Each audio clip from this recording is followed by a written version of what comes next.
Con nosotros en RPP, quien fuera vicepresidente de la República, es el número 2 del régimen de Alejandro Toledo entre el año 2001 y el año 2006. Estoy hablando de David Weissman. David Weissman, muchas gracias por estar con nosotros.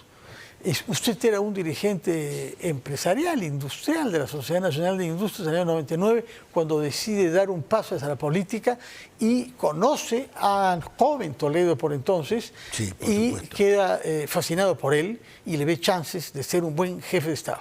Así es. Ahí en esa circunstancia yo lo conozco al señor Alejandro Toledo, él me invita. Él escucha mis discursos de defensa del sector de la industria pequeña y del valor agregado. Siempre yo luché por el valor agregado, para no seguir exportando pura materia prima, puro mineral, sino transformado. Y a él le interesa eso, le gusta, Sí. y me dice, qué buena idea, yo quiero que participes conmigo. Y yo no lo conocía, no sabía quién era.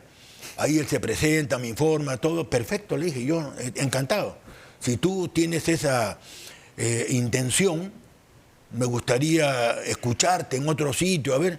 Y así fue, me invitó a muchas reuniones que él hacía con muchas personalidades, así, y me gustó muchísimo su posición, y su posición también contra la corrupción y contra las dictaduras, que en ese momento la estábamos viviendo. Con Fujimori, sí. Y entonces, Usted acepta ser entonces candidato a vicepresidencia el año 2000 y el año 2001, sí, las dos veces. correcto. 2000, no tuvo que ver con él cuando fue candidato en el año 95, con una postura más bien fujimorista. No lo conocí en el 95. Ya. Usted lo conoció tarde, en el 99, y fue candidato dos veces. El 2000, que supuestamente ganó Alberto Fujimori, no sabemos si con fraude o no, pero en fin. Y el año 2001, que otra vez se presentó y ganó claramente, en este caso a Alan García, en la segunda vuelta, ¿no?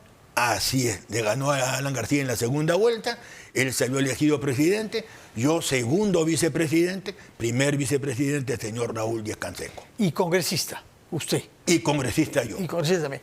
¿Cuándo es que tuvo la primera duda, el primer llamado? Porque lo hemos visto bien herido y bien decepcionado por Alejandro Toledo, Sí, y bien claro. deseoso, dijo usted, que iría al aeropuerto a recibirlo, Sí. y a decirle creo que 4 verdades, ¿no? Me parece que tiene... Así es. Ya, o sea, la actitud suya es bien severa y bien dura. ¿Cuándo comenzó este proceso de desengaño? Bueno, comenzando el segundo año de gobierno. El primer año de gobierno fue más o menos porque yo también fui ministro de Defensa. Sí. Durante casi el primer año. Sí, sí. Entonces yo dejo el cargo de ministro de ¿Por Defensa. qué? ¿Por qué deja de ser ministro? No sé, me quitó la confianza porque yo comencé a hacer una profunda reforma en las Fuerzas Armadas, de la cual tengo la satisfacción que me encuentro con muchos altos oficiales, suboficiales, todo, y mucho agradecimiento hacia mi persona. Bueno, en todo caso, sintió usted que Toledo perdía confianza en usted y no quería que fuera más ministro de Defensa. Tenía que quedarse como vicepresidente porque fue elegido por 5 años. Exactamente, Ya. así es. Y a partir de ese año, el año 2002, ¿tuvo relaciones tensas, frías, distantes, decrecientes con él? Entonces comienza el año 2002, ya un poco lo venía haciendo en el 2001 también, en el primer año, pero como yo estaba de ministro, me era complicado irle a increpar, a llamarle la atención. Pero comenzado el segundo año, sí, me tomo la atribución de aconsejarle, Alejandro, ¿Sobre qué puntos? no uses el avión presidencial para ir a viajar permanentemente a punta sala a divertirte. El avión presidencial es un avión del Estado y no se usa para temas particulares, personales. Se usa para temas del Estado y tú te vas a divertir. Eso se lo decía en privado. En algunas ocasiones estuvo escuchando la señora Elian Kat, en algunas. Entonces me comencé a ganar un enemigo chiquito que era la esposa del señor Alejandro. ¿Chiquito? Sí. ¿Está usted seguro que chiquito? No, en el comienzo, chiquito en el comienzo, chiquito. Y después fue tomando ya muchas alas, ya se volvió un cóndor dentro de Palacio. Entonces, la relación se comenzó a distanciar fuertemente y yo seguía con las críticas. Entonces, siempre por uso y peculado, en buena cuenta, exacto, ese es un delito. Pero nada que tuviera que ver con su gestión y sus decisiones como jefe del Ejecutivo. No. ¿Cuándo es que además comienzan a aflorar en su cabeza dudas respecto a la integridad en las decisiones de gestión y no solo en sus caprichos de fin de semana? Primer punto. Cuando él, en forma también abusiva, irregular y dañina para el país, firma el contrato de exportación del gas de Camisea a México, que se le vende 5 veces, hasta 6 veces más barato a México que lo que cuesta acá. Y lo que dijo él, para justificar eso, fue una tremenda barbaridad. Hay tanto gas que no sabemos qué hacer y el Perú no está preparado para consumirlo. Mire usted, es un crimen lo que hizo. Bueno. Con el Perú. ¿Y usted se lo dijo? ¿Se lo dijo? Sí, por supuesto. Se lo puedo decir. Por supuesto. Y eso habrá consolidado un distanciamiento, enfriamiento de la ya, relación eso fue más brutal ya. Eso fue una pelea con él directamente muy fuerte. Ya muy peligrosa fue. ¿Usted para diría los dos. que en el gobierno usted formaba parte de algún grupo, algún ambiente de ministros y hombres del poder que comenzaban a tener una actitud crítica hacia el jefe? ¿O estaba solo? ¿O se lleva solo usted?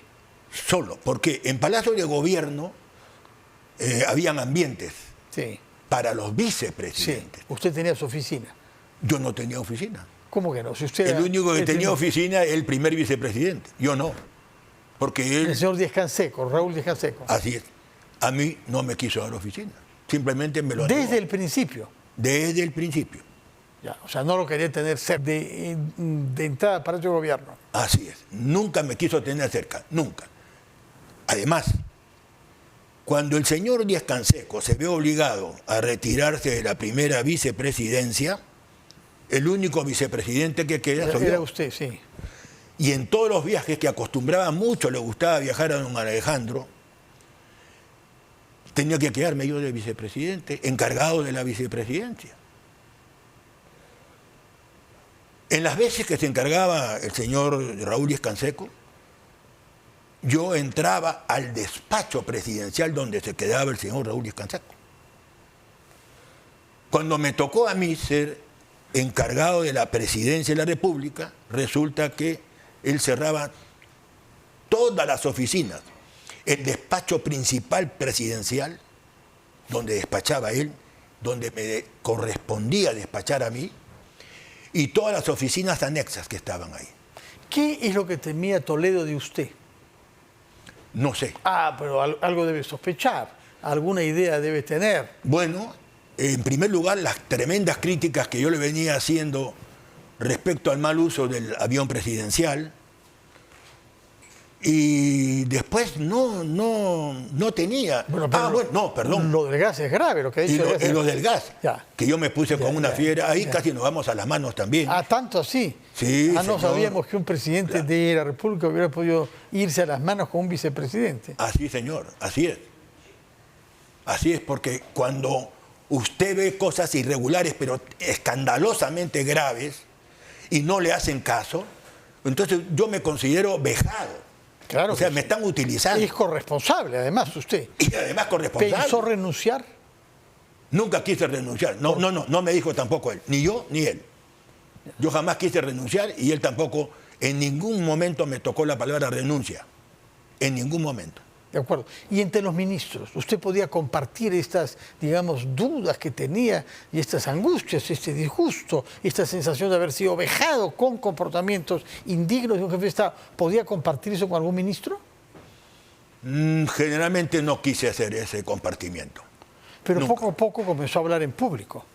Y se le percibió como una figura del oficialismo, pero crítico y un poquito rebelde. No. La prensa me tildó de traidor. Sí. Y de una persona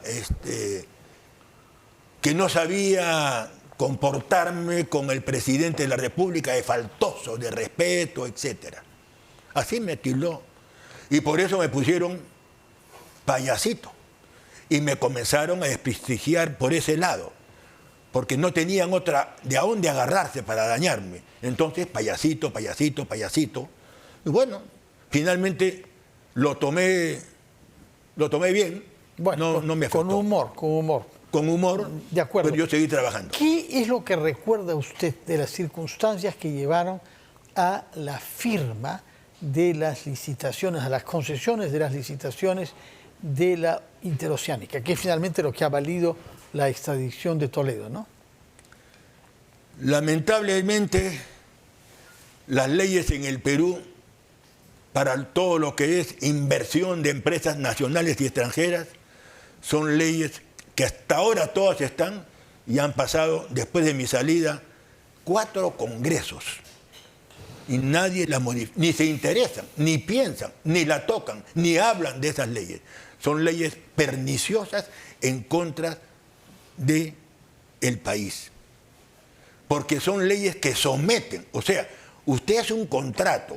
Ya, pero eso es una ley. Lo que pasa es que lo que se le reprocha a Toledo no es la ley, sino es decisiones tomadas de una manera indebida. ¿Cuándo sospechó que podía estarse haciendo eso? Correcto. Tiene que ver con eso, pero bueno. ¿Cuándo sospecho? De tantas veces que me he quedado a cargo de la presidencia, en una ocasión, año 2004, el premier y ministro de Economía, don Pedro Pablo Kuczynski, me llama por teléfono. No era premier todavía el año 4, creo. Me parece que Kuczynski fue premier al final, no tanto a mediados, pero en fin, hubo otro. O bueno, ya, no, sí. él fue, con él fue. Ya, entonces ha sido un poco más, un poco más tarde, menos, sí, por ahí. Sí. Fue en su periodo. Y me dice, como se está trazando la firma del tratado del negocio de Odebrecht para la interoceánica y se sigue dilatando y Toledo no tiene tiempo y no puede firmar, pero me presiona y él quiere que firme, estoy con una ansiedad, había mucha presión. Usted se ha quedado, me dice, encargado de la presidencia y quiero invitarla a una exposición en la presidencia del Consejo de Ministros, que en ese momento estaba en la avenida 28 de julio, Miraflores, para que hacerle la exposición de las bondades de esto y que usted tenga la bondad de firmar este contrato. Para que el vicepresidente firme eso. Claro, porque el vicepresidente, y lo dije 1000 veces cuando me atacaban, porque yo tomaba decisiones, decía la prensa, no toda la prensa, que yo no tenía facultades para firmar ni tomar decisiones. Pues le demostré que yo sí tomaba decisiones, porque constitucionalmente, como presidente encargado de la República, en ausencia del presidente, a mí me otorgaba todas las facultades de presidente de la República. Pero no firmó usted finalmente. Por supuesto que no, por eso estoy acá feliz de la vida y durmiendo bien con una buena almohada de algodón. Me alegro por usted. ¿Por qué no firmó? Porque él comenzó, el señor Kuczynski, comenzó la exposición con unas diapositivas impresionantes, muy bonito todo. Entonces a los 20 minutos yo le digo, pare, señor Kuczynski, tengo unas observaciones que hacerle. Y le hago unas observaciones, en primer lugar, sobre las rutas, no me parecían muy adecuadas, ¿no? Entonces él me hace unas respuestas que no me convencen. Le digo, bueno, ok, para adelante, seguimos. Pasan otros 15, 20 minutos, le digo, pare, también tengo unas observaciones que hacerle. Le hago las observaciones, las responde, pero no me convencen. Y le digo, pero no es problema, sigamos. Seguimos y le digo otra vez que pare. Entonces él agarra, se levanta de su silla en una forma violenta y malcriada, prepotente, y me dice, voy a suspender esta reunión tan importante y beneficiosa para el país, me acuerdo las palabras textuales, porque este señor no sabe nada ni dónde está parado. Y le está haciendo un daño al país porque está frustrando la firma. Todo el periodismo nacional es testigo de esto, porque no fue una reunión privada, fue una reunión pública. A partir de ahí, la cosa de mi relación se empeoró un poco más todavía de la que tenía con Alejandro Toledo y con este señor también, con Pedro Pablo Kuczynski, que me agarró un odio, particularmente él a mí también, sin duda, ¿no? Se sintió muy decepcionado, entre comillas, porque no consiguió embaucarme en un gravísimo problema. Sus objeciones, por lo que escucho, eran técnicas. No se imaginaba que podría haber una coima que iba a dar a las manos de su amigo Toledo. Sí, también. Entonces le respondo a la última objeción que le hice. Y la última fue justamente, yo conozco algo más o menos, por mi experiencia de trabajo, cuánto puede costar 1 kilómetro de asfaltado con todo su previo trabajo y cuánto es lo que estaba marcando ahí en las diapositivas que me estaba pasando Pedro Pablo Kuczynski por kilómetro. Una cosa, yo veía que era una cosa escandalosa, una diferencia muy grande. Pero los precios varían, si es en la selva o no. Hay una serie de circunstancias que no permite tener el mismo precio por metraje en un lugar o en otro, ¿no? Bueno, pero no puede tener pues 3, 4, 5 veces. Mire usted, inicialmente, para que usted vea la congruencia de lo que le estoy diciendo, la congruencia, inicialmente el contrato con Odebrecht se firmó por 800 millones, algo así, y se fue a más de, no sé, 15.000 millones de soles, una cosa 5 veces más caro. Eso es lo que yo no me di cuenta que era 5 veces. A mí me parecía que podía ser 2, 3 veces más, nada más, cuando yo vi esa exposición. Pero ha sido más de 5 veces lo que el Perú le pagó a Odebrecht por una interoceánica. ¿Cómo puede ser 5 veces? ¿Cuándo sintió usted que esa decisión se había tomado mediante una coima en beneficio de Alejandro Toledo? ¿Cuándo qué, perdón? ¿Cuándo descubrió usted, cuándo se rindió a la evidencia que aquello que a usted le parecía técnicamente equivocado era además basado en una coima? Bueno, en ese momento. Ahí. Por supuesto. En ese momento yo me di cuenta, esperé que llegue Alejandro, llegó Alejandro, al día siguiente tuve una reunión con él en Palacio, que yo se la pedí. Tuvimos una conversación de varias cosas muy malas y graves que estaban sucediendo en ese momento en el país. ¿Todas vinculadas con corrupción? No, algunas, muy pocas con corrupción y otras, pero grandes corrupciones, las pocas, y otros, la gran movilización social que había, la insatisfacción social con huelgas, paralizaciones. Fíjate, cuando él en uno de sus últimos viajes, él se va de viaje y me deja las siguientes huelgas. La huelga de las enfermeras, de salud, la huelga de transportistas, la huelga de los maestros universitarios y la huelga de los médicos. ¿Qué le parece a usted? Y cuando yo le digo antes, usted me ha hecho recordar, cuando yo le digo antes de viajarse, porque la despedida entre el vicepresidente y el presidente era en el aeropuerto, en un recinto especial, sí, donde nos reuníamos para que él me deje los encargos. Y cuando le pregunté por esto, porque estaba en esa huelga, él me da un parmazo acá y me dice, ¿te gustaría ser presidente? Jódete ahora, resuelve tú. Así, palabras textuales, bueno, con el perdón de la audiencia que usted tiene. En fin, son cosas que se dicen, bueno, y vale la pena a veces reproducir algunas de esas frases. Usted ha dicho que, sin embargo, pese a todo, usted quisiera ir a visitarlo a la prisión. No, yo no he dicho que yo lo voy a visitar. ¿Iba a ir al aeropuerto a recibirlo? Al aeropuerto ya, sí lo voy a recibir. Ya. Bueno, yo lo voy a recibir. ¿Ya sabe cuándo llegue? Todavía no sé, no se sabe todavía. Trate de averiguar porque puede ser muy rápido. Estoy muy atento a eso. Por lo que nos ha dicho el ministro es cuestión de días o de horas. De horas, atención. Bueno, voy a estar muy atento. Ya, bueno. Ojalá que no llegue de madrugada y me encuentre durmiendo. ¿No? Ojalá. ¿Y por qué no lo iría a visitar a la prisión? Mucho más fácil si quiere decirle algunas cuantas cosas. Mi querido Fernando, tuve una educación maravillosa que de mis padres, que en paz descanse. Yo ir a visitar a un reo, a un penal, le estoy diciendo a mis hijos y a mis nietos que soy lo mismo. No puedo, no me da. Bueno, comprendemos su actitud. Muchas gracias por su presencia y por habernos contado parte de los acontecimientos que han marcado su vínculo como vicepresidente con el por entonces presidente Alejandro Toledo y sobre todo lo que recuerda en torno a la firma de esa concesión a Odebrecht de la construcción de la Oceánica 1 y la Oceánica 2 que le ha valido esta decisión de extradición que se debe ejecutar de acuerdo a lo que ha dicho el ministro Tello en cuestión de días o de horas. Señor David Weissman, muchas gracias y muy buenas noches. Sí. Solamente quiero decirle una cosita, si es que por favor, me lo permite usted. Sí, por favor.